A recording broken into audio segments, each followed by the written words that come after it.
Hello dear students, welcome to our online class. आज का हमारा जो टॉपिक है वो पार्ट 1 में हम बहुत सारी चीजें डिस्कस कर चुके थे। अब पार्ट 2 की तरफ चलते हैं। पार्ट 1 में हमने देखा कॉन्टिनेंट और ओशियंस के बारे में, और अब उसी से आगे बढ़ के हम कुछ और चीजों के बारे में जानते हैं। देखिए, जब भी आप मैप को स्टडी करते हो बेटा, है ना, किसको स्टडी करते हो? मैप को। तो मैप में आपको सारे कॉन्टिनेंट ओशियन दिखते हैं, पर बहुत सारी हॉरिजेंटल और वर्टिकल लाइन दिखती है। ऐसी लाइनें दिखती है, हॉरिजॉन्टल और वर्टिकल लाइनें दिखती हैं। तो ये हॉरिजॉन्टल और वर्टिकल लाइन क्या इंडिकेट करती हैं बेटा? जो हॉरिजॉन्टल लाइन होती है दैट इज लैटिट्यूड, है ना, और जो वर्टिकल लाइन होती है दैट इज लॉन्जिट्यूड, है ना। तो ये लैटिट्यूड और लॉन्जिट्यूड का बहुत ही सिंपल डेफिनेशन है तो डेफिनेशन बहुत ठीक ही, लेकिन मैं आपको आसान तरीके से समझा रहा हूं ताकि आप इसे समझ लें। ठीक है, कुछ इस तरह से आपको दिखता है। ठीक है, ये देखिए, ये मैप है। इस मैप में वर्टिकल लाइनें जो है, जो भी दिख रही हैं दैट इज लॉन्गिट्यूड, और हॉरिजॉन्टल लाइनें बेटा जो है वो है लैटिट्यूड। अब इन लैटिट्यूड में, लैटिट्यूड्स की अगर हम बात करते हैं बेटा, किसकी बात करते हैं? लैटिट्यूड्स की, है ना। फिर टॉक अबाउट लैटिट्यूड्स। तो हमारे पास नंबर ऑफ लैटिट्यूड कितने हैं? 181। कितने लैटिट्यूड है बेटा? 181 लैटिट्यूड है अपने पास। और लॉन्गिट्यूड की अगर हम बात करें, किसकी बात करें? लॉन्गिट्यूड की, तो वो कितने हैं? 360। इतने सारे लैटिट्यूड, इतने सारे लॉन्गिट्यूड, तो हमें इन सारे लैटिट्यूड और लॉन्गिट्यूड को याद रखने की जरूरत नहीं है। हमें सिर्फ चाहिए इंपॉर्टेंट वाले। इंपॉर्टेंट वाले जैसे ये तुम्हारा 66.5 नॉर्थ, 66.5 साउथ, 23.5 साउथ, 23.5 नॉर्थ, और ये 0 डिग्री। इन सारे लैटिट्यूड के कुछ नाम हैं, इन नाम आपको ध्यान रखने हैं, है ना। देखो, जो 66 वाला होता है बेटा, ये वाला, इसको हम क्या बोलते हैं? इसको बोलते हैं सर्किल, है ना। ऊपर की तरफ है तो आर्कटिक सर्किल, और नीचे की तरफ है तो अंटार्कटिक सर्किल, याद रखिएगा। तो 66.5 आइदर नॉर्थ हो चाहे साउथ हो, इनका नाम कुछ इस तरह से आप रख सकते हो। ऊपर आर्कटिक सर्किल है, नीचे अंटार्कटिक सर्किल। सिमिलरली 23.5, इसको हम बोलते हैं ट्रॉपिक्स। क्या बोलते हैं बेटा? ट्रॉपिक्स बोलते हैं। ऊपर ट्रॉपिक ऑफ कैंसर हो जाएगा, और नीचे हो जाएगा आपका ट्रॉपिक ऑफ कैप्रिकॉर्न, है ना। तो 23.5 में ऊपर नीचे ये है। बीच वाली जो लाइन है दैट इज कॉल्ड इक्वेटर। क्या बोलते हैं बेटा? इसको इक्वेटर बोलते हैं। ठीक है, अब अगर आप ध्यान से देखोगे इस मैप पर, तो आपको बहुत कुछ दिखाई देगा, है ना। जैसे इक्वेटर को अगर ध्यान से देखोगे, सिर्फ ध्यान से देखो, तो इक्वेटर हमारे कितने कॉन्टिनेंट से पास हो रहा है? क्या बेटा? इक्वेटर। इक्वेटर की अगर हम बात करें तो इक्वेटर कितने कॉन्टिनेंट से पास हो रहा है? तो आप देख सकते हो, साउथ अमेरिका, अफ्रीका और एशिया, तो 3 कॉन्टिनेंट से, है ना। ट्रॉपिक ऑफ कैप्रिकॉर्न, देखो लाइन जा रही है।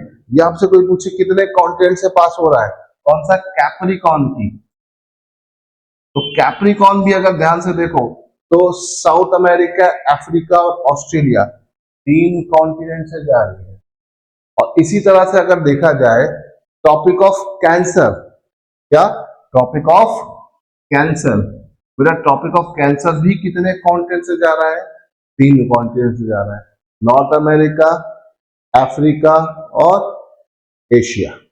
ठीक है, तो कोई भी लाइन 3 कॉन्टिनेंट से ज्यादा पास होती ही नहीं है। अब ये जो वर्टिकल लाइन है ना, लॉन्गिट्यूड है, इसे हम क्या बोलते हैं बेटा? Prime meridian. प्राइम मेरिडियन भी कितने कॉन्टिनेंट से जा रहा है? प्राइम मेरिडियन भी 3 कॉन्टिनेंट से, यूरोप, अफ्रीका और अंटार्कटिका। तो ये सारी की सारी लाइनें कोई भी 3 कॉन्टिनेंट से ज्यादा से पास नहीं हो रही। यह बात आपको दिमाग में सेट कर लेंगे। क्लियर है? अब एक क्वेश्चन बहुत सिंपल से आता है, जो कि आप देख के एनालाइज करके बता सकते हो, लेकिन पेपर में मैप तो होता नहीं है, तो आप फंस जाते हो। वो कौन सा कॉन्टिनेंट है जहां से तीनों लाइनें, equator, Tropic of Cancer, Tropic of Capricorn, तीनों पास होती है। तो कौन सा कॉन्टिनेंट है? अब आप इसे देख रहे होगे और बता रहे होगे, सब लोग फटाफट आंसर बता रहे होंगे, अफ्रीका अफ्रीका अफ्रीका। अगर ध्यान से देखो तो अफ्रीका से चारों लाइनें पास हो रही, Tropic of Cancer, Capricorn, equator and Prime Meridian, सब पास होती है। कहां से? इक्वेटर से। बहुत ही सिंपल सा क्वेश्चन आता है, आपको ध्यान रखना है। इसी तरह से वो पॉइंट जहां पर प्राइम मेरिडियन और इक्वेटर एक दूसरे को कट करते हैं, तो मैप नहीं होता आपके पास तो हम आंखें बंद करते हो, तो अफ्रीका होगा, क्योंकि अफ्रीका से दोनों जाते हैं। नहीं देखो कहां से कटा, ये आपका एरिया जो है ये है आपका अटलांटिक ओशियन का। ठीक है, तो ये सब चीजें आपको मैप से ही समझ में आएगी। क्लियर है? तो ये पॉइंट्स आई थिंक आपको क्लियर हो गए होंगे। चलिए यहाँ से आगे बढ़ते हैं और इक्वेटर्स पे जाते हैं, है ना। देखो ये आपका वर्ल्ड का बढ़िया शानदार मैप है, इसमें सारे चीजें एकदम क्रिस्टल क्लियर आपको दिख रही है। Continent north America, south America, Asia, Europe, Africa, Australia और नीचे छिपा हुआ है अंटार्कटिका, जहां कोई रहता नहीं ना। चलो अब आते हैं इक्वेटर पर कौन कौन सी कंट्रीज हैं। ठीक है, इक्वेटर में बेटा हमारे पास टोटल कुल मिला के 13 कंट्रीज पाई जाती है। How many countries are equator at equators? तो there are 13 countries which are mainly in equator, है ना। 3 साउथ अमेरिका से, 3 एशिया से और बची हुई 7 अफ्रीका से, है ना। अब इनके नाम देख लीजिए, नाम देखोगे तो आपको आसानी से क्लियर हो जाएगा। इधर से शुरू करो, कोलंबिया, यूक्रेन, ब्राजील, ठीक हो गए। अब इधर वाले 3 देखो, किरीपति, इंडोनेशिया, मालदीव्स, है ना।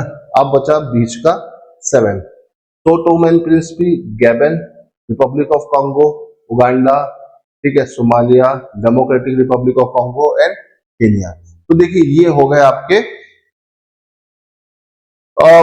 इक्वेटर की कंट्रीज। अब तुम कहोगे सर हम कैसे याद करेंगे? तो चलो, इंडिया इज अ जुगाड़ कंट्री, मैं आपको एक जुगाड़ बता देता हूँ। एक आपको वर्ड याद रखना है, मिस किरीपति ग्रीक से बिहार होते, बिहार और बिहार से यूके चली गई, है ना। सिंपल सा वर्ड याद रखिए, मिस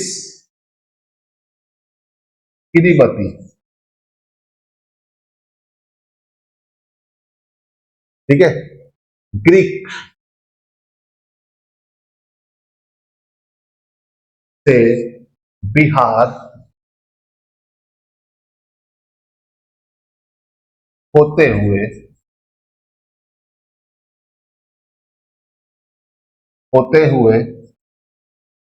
यूके चली गई, है ना। अब ध्यान से देखिए, देखिए यहां से आपको मिल जाएगा, जैसे एम से आपका मालदीव हो गया, आई से इंडोनेशिया हो गया, एस से सोमालिया हो गया, ठीक है, दूसरे एस से सोटोमेन प्रिंसिपी हो गया, फिर किरीबती पूरा नाम आ गया, फिर जी से आपका गैबन हो गया, ठीक है, आर से रिपब्लिक ऑफ कॉन्गो हो गया, सी से कॉन्गो हो गया, ठीक है, ई से इक्वाडोर हो गया, है ना, ठीक, फिर बी से ब्राजील हो गया, फिर यू से उगांडा हो गया, के से केनिया हो गया, सी से आपका कोलंबिया हो गया। तो इस तरीके से देखा जाए तो आपको सारे के सारे कंट्रीज एक ही वर्ड में मिल गए। तो अगर मान लो कंट्री वगैरह भूल जाते हो तो ये वर्ड याद कर लो, मिस किरीपति ग्रीक से होते हुए, ग्रीक से बिहार होते हुए यूके चली गई, है ना। बस इसको याद रखना है और 13 कंट्रीज के नाम आपको अपने आप ही यहाँ पर दिख जाएंगे, ठीक है। अगर नहीं याद रखना है तो ऐसे ही सारी चीजें याद कर लो, बहुत ज्यादा मुश्किल नहीं, आसान सा है, बस आपको ध्यान रखना है, ठीक है। देखो आपका इक्वेटर्स जो होती है लाइंस नहीं होती, एक एंगल होता है, इसे ध्यान रखिएगा, ठीक है। इक्वेटर या लैटिट्यूड्स है ना। तो ये इक्वेटर हो गया, ट्रॉपिक ऑफ कैंसर हो गई, Arctic Circle, Antarctic Circle, Tropic of Capricorn. इस तरीके से इसका 3D फिगर है, ये मैंने आपको दिखा दिया है। ये आपके लंबे लंबे लाइंस क्या जा रही है बेटा? लॉन्गिट्यूड जा रही है, और हॉरिजॉन्टल लाइन जो आपको दिख रही है वो लैटिट्यूड्स है। इनको आपको थोड़ा सा ध्यान रखना है, ठीक है। थोड़ा सा आगे चलते हैं और हमने लैटिट्यूड लॉन्गिट्यूड देख लिया, इक्वेटर पे कितनी कंट्रीज है हमारे पास, 13 है। अब थोड़ा सा देखो, हमारा अर्थ जो है सन के चारों तरफ क्या कर रहा है, रिवॉल्व कर रहा है ना, ऐसा रिवॉल्व करता है किस तरह की ऑर्बिट में, एलिप्टिकल ऑर्बिट, है ना। ये तुम्हारा अर्थ है, एक टाइम पे यहाँ पर, एक टाइम पे यहाँ पर। और ये दो तरह के मोशन है, रोटेशन और रेवोल्यूशन। तो ये क्या चल रहा है, रेवोल्यूशन। अब इस कंडीशन में चलते हुए एक टाइम ऐसा आता है सन और अर्थ के बीच की डिस्टेंस मिनिमम हो जाती है, और एक टाइम ऐसा आता है इनके बीच की डिस्टेंस मैक्सिमम हो जाती है। तो जब इनके बीच की डिस्टेंस मैक्सिमम होती है, इसको हम बोलते हैं एपहेलियन, और जब इनके बीच की डिस्टेंस मिनिमम होती है बेटा, इसे बोलते हैं पेरिहेलियन, है कि नहीं। इसी तरह से हमारे पास क्या है, हमारे पास अर्थ है, और अर्थ के चारों तरफ एलिप्टिकल ऑर्बिट में कौन रिवॉल्व कर रहा है, मून कर रहा है। एक टाइम में इनके बीच की डिस्टेंस मिनिमम, और एक टाइम में इनके बीच की डिस्टेंस मैक्सिमम होती है। तो इनके बीच की डिस्टेंस जब मिनिमम होती है, इसे बोलते हैं पेरिजी, और इसको बोलते हैं एपोजी। ठीक, अब इसको लेकर आप हमेशा कंफ्यूज रहते हैं कि कैसे याद करें, क्या याद करें, कोई हमें सरल तरीका बता दे। तो देखो, बहुत आसान सी चीज है, P for pass, A for apart. P वाला पास है, A वाला दूर का है, ठीक है। तो P वाला आपको मिल गया, पेरी पेरीहेलियन को जी मिला, आपको समझ में आ गया P से शुरू हो रहा है, इसका मतलब मिनिमम शॉर्टेस्ट डिस्टेंस पास वाली है ना। अब दोनों में पेरी है, लेकिन याद रखना जो बीच में होता है उसका नाम आखिरी में लगा होता है। देखो यहाँ पर बीच में कौन है, यहाँ पर बीच में बेटा आपके पास है सन। सन को हम इंग्लिश में हेलियन भी बोलते हैं। तो हेलियन मतलब सन, बीच में अगर सन है तो उसके चारों तरफ कौन रोटेट करेगा, अर्थ। तो पेरीहेलियन किसके बीच की मिनिमम डिस्टेंस है, सन और अर्थ के बीच की मिनिमम डिस्टेंस है। सिमिलरली पेरीजी, जी आखिरी में लगा जी, जियो, जियो मतलब ये सिम नहीं, जियो मतलब होता है अर्थ। तो यहाँ पे बोल रहा है भैया आखिरी में लगा है बीच में क्या, जियो। जियो मतलब बीच में कौन है, अर्थ। अर्थ अगर बीच में चारों तरफ कौन रिवॉल्व करेगा, मून। तो पेरिस जी किसके बीच की मिनिमम डिस्टेंस है, अर्थ और मून के बीच की। तो इस तरीके से आप इसको समझ सकते हो और इसके आंसर्स लगा सकते हो। वैसे अगर आपसे पूछा जाए तो आप इसे मैच भी कर सकते हो और बता भी सकते हो। चलो यहाँ से आगे बढ़ते हैं, ठीक है। हमने बात किया था अर्थ के बारे में, अर्थ चल रहा था, अर्थ में हमारे पास अर्थ के काफी सारी चीजें ऐसी हैं जो आपको जानना बहुत जरूरी है, ठीक है। जैसे हमने बात किया था अर्थ में कितनी लेयर पाई जा रही है बेटा, 3 लेयर पाई जा रही है, क्रस्ट, मेंटल और कोर, ठीक है। तो बाहर की लेयर है क्रस्ट, बीच की लेयर क्या है, मेंटल, सबसे अंदर की लेयर क्या है, कोर। क्रस्ट, मेंटल और कोर। सबसे बाहर की लेयर को हम क्रस्ट बोलते हैं, बीच वाली लेयर को मेंटल बोलते हैं, और अंदर वाली लेयर को कोर बोलते हैं। सियाल, सीमा और नाइफे मैं आपको ऑलरेडी बता चुका हूं। अब अगर हम बात करते हैं तो इसी के चारों तरफ हमारे पास बहुत कुछ चीजें पाई जा रही है। इसी के चारों तरफ हमें मिलता है अर्थ का एटमॉस्फेयर, है ना। मैंने आपको बताया था अर्थ की एज कितनी बेटा, 4.6 बिलियन ईयर। तो अर्थ धीरे धीरे ठंडा होना शुरू हुआ, तो भारी एलिमेंट ने कोर बनाया, हल्के एलिमेंट ने मेंटल, और हल्के एलिमेंट ने क्रस्ट, और जो गैसेज बची वो बाहर निकली, ग्रेविटी ने रोका और एटमॉस्फेयर तैयार हो गया। तो अगर हम अर्थ के एटमॉस्फेयर की बात करते हैं, एटमॉस्फेयर की,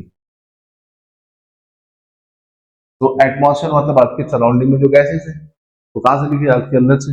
एटमॉस्फेयर में सबसे ज्यादा कौन सी गैस पाई जाती है, तो है नाइट्रोजन। नाइट्रोजन कितने परसेंट है बेटा, 78%। फिर दूसरी सबसे ज्यादा कौन सी गैस पाई जाती है, ऑक्सीजन, कितने परसेंट है, 21%। दोनों को ऐड कर दो, 9 + 9 99%। तो 1% क्या बचा बेटा, 1% बचा अदर गैसेस, है ना, अदर गैसेस। अब इस अदर गैसेस में सबसे ज्यादा कौन सी गैस पाई जा रही है वो पूछा जाता है। तो ऑर्गन, ऑर्गन पाई जाती है 0.93%, ठीक है। उसके बाद है कार्बन डाइऑक्साइड 0.036%। तो हमारे एटमॉस्फेयर में कौन कौन सी गैस पाई जा रही है? Nitrogen, oxygen, argon and carbon dioxide. कभी कभी इसका अरेंजमेंट करने को दे देता है, अरेंजमेंट आपको कुछ इस तरीके से बना के लिख लेना है, अरेंज करने को दे देगा तो इस तरह से आप इसे अरेंज कर। क्लियर है? तो एटमॉस्फेयर में जो चीजें पाई जा रही है हमने उसको यहाँ पर समझ लिया है। अब थोड़ा सा इसमें और आगे बढ़ते हैं। तो हमारे पास अर्थ में जैसे जैसे हम अंदर जाते हैं तो अर्थ में अंदर जाने पर टेम्परेचर बढ़ता है ना, और टेम्परेचर बढ़ रहा है तो अंदर क्या है हमें कैसे पता चले? ठीक है, तो अर्थ की फिर हम सब डिवीजन यहाँ पे कर सकते हैं। जैसे आपका क्रस्ट है, क्रस्ट में पार्ट है अपर क्रस्ट, नीचे वाला पार्ट इसका कहलाता है लोअर क्रस्ट। मेंटल में भी अपर मेंटल और लोअर मेंटल, और कोर में आपका आउटर कोर और इनर कोर। याद रखिएगा कोर का जो आउटर पार्ट है वो कैसा है? लिक्विड है। अब कोर का जो इनर पार्ट है वो कैसा है बेटा? सॉलिड है। कोई आपसे पूछे कि कोर का कौन सा हिस्सा सॉलिड है, तो इनर पार्ट। कौन सा लिक्विड है? आउटर। ठीक है, तो इस तरह से अगर आप चीजें याद रखोगे तो काफी सारी चीजें आपको क्लियर होती जाएंगी और आपको समझ में आता रहेगा। ठीक है, चलिए यहां तक तो बात क्लियर है। ठीक, हमारे अर्थ में इक्वेटर 0 0 की लाइन है। इक्वेटर क्या करता है? अर्थ को दो इक्वल पार्ट में डिवाइड कर देता है। इसके ऊपर का पार्ट नॉर्दर्न हेमिस्फीयर। इक्वेटर क्या करता है बेटा? इक्वेटर अर्थ को दो इक्वल पार्ट में डिवाइड करता है। ऊपर का पार्ट नॉर्दर्न हेमिस्फीयर और नीचे का पार्ट बेटा क्या कहलाता है? Southern hemisphere. ठीक है, नॉर्दर्न हेमिस्फीयर और सदर्न हेमिस्फीयर। तो equator is a latitude which divide earth into two equal half. Upper part is known as northern hemisphere, lower part is known as southern hemisphere. अब इसमें अगर हम बात करते हैं तो यहाँ पर हमारे पास एक लाइन आ जाती है, तुम्हारा कौन सी लाइन आ जाता है? Tropics, Tropic of Cancer and Tropic of Capricorn. 23.5 north and दूसरी वाली आ जाएगी 23.5 साउथ, और फिर ऊपर तुम्हारा आ जाएगा 66.5 नॉर्थ और 66.5 साउथ।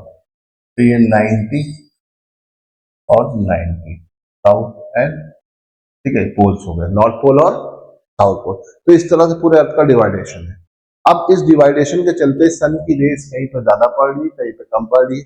एटलीस्ट ट्रॉपिक्स के बीच में सन की रेस सबसे ज्यादा पड़ती है ना, और इसके अलावा धीरे धीरे करके ऊपर जाते जाते सन की रेस कम पड़ती है, जिसकी वजह से पूरे एरिया को हमने अलग अलग हीट जोन में डिवाइड कर लिया है।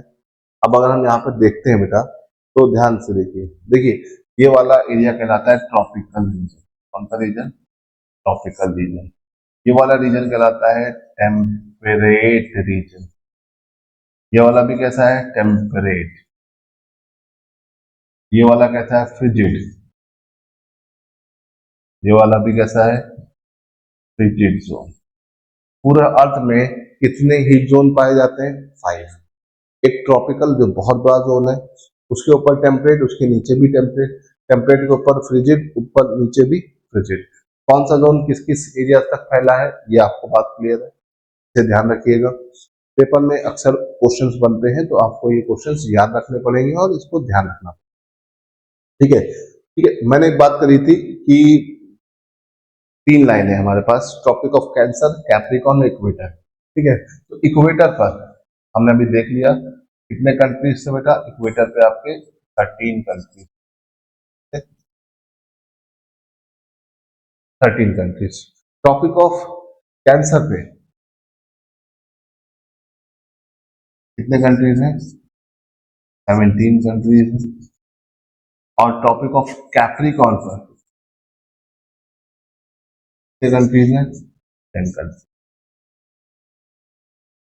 मैप पर इनको देखिएगा और इनको लोकेट करने की कोशिश करिएगा। बहुत ज्यादा इंपॉर्टेंट नहीं है, लेकिन अगर रहेगा तो पेपर में आपको याद हो जाएगा और बहुत आसान से है ना, और मुश्किल नहीं है। जैसे कि टॉपिक ऑफ कैप्रिकॉन, कैप्रिकॉन पे अगर हम देखते हैं तो इसके लिए हम एक ट्रिक बना सकते हैं, है ना। कैप्रिकॉन पे ज्यादा कंट्रीज नहीं, सिर्फ 10 ही कंट्रीज है, तो इन 10 कंट्रीज की आसान सी ट्रिक है क्या, बाबा ने प्रयागराज के मंदिर में नारियल चढ़ाया, है ना। तो बहुत आसान सी ट्रिक है, आप इस ट्रिक से इसको याद रख सकते हो, है ना। ठीक है, बाबा ने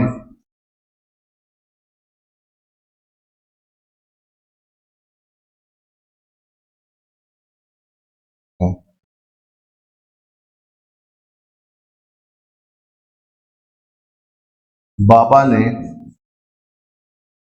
प्रयागराज के मंदिर में नारियल चढ़ाया।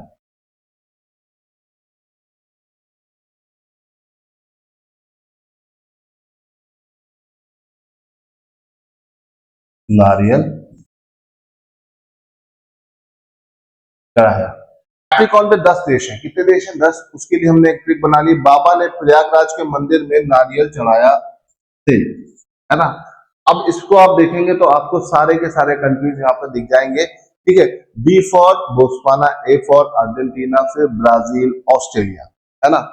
Then P for Paraguay, M for Mozambique, दूसरा एम है मेडागास्कर, फिर नमीबिया, चिली और साउथ अफ्रीका।